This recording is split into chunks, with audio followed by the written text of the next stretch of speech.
Hi, I'm Louisa Sijabat, a liquidator and bankruptcy trustee. So today's question is, I'm well aware of the many potential advantages of the small business restructuring process. However, what are some of the risks or potential downsides? So, a few things to consider. The active period of restructuring in a small business restructuring process is about 2 months. Now, during this period, the company's ASIC status will change to say that it is actively undergoing a restructuring. Now, for some companies, this doesn't make any difference at all to its ongoing operations, but for others, it might be significantly important. For example, if the company is in the middle of tendering for new projects or anywhere where somebody might be looking at the ASIC status of the company and making a decision as to whether to trade with that company, change the way it trades with that company, engage that company. But for a lot of companies, it might not make any difference at all. Something else to consider, the ATO is commonly a creditor in a lot of small business restructuring proposals.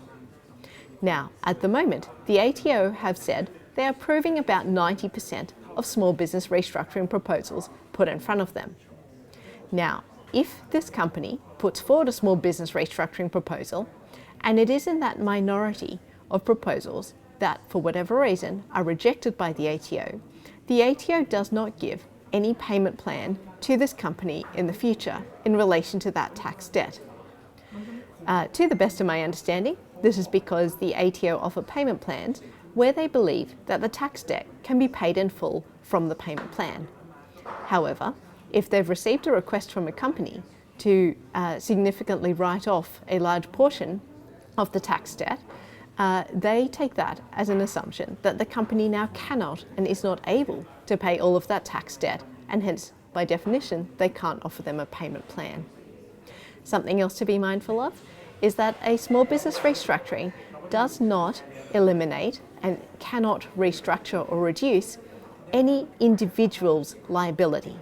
So, for example, if there has been a personal guarantee or director's guarantee signed in relation to any debts where that individual has said, if the company won't pay, I personally will pay, that's not effectively restructured under a small business restructuring, because even if the company's debt could be compromised under this process, the individual still remains liable.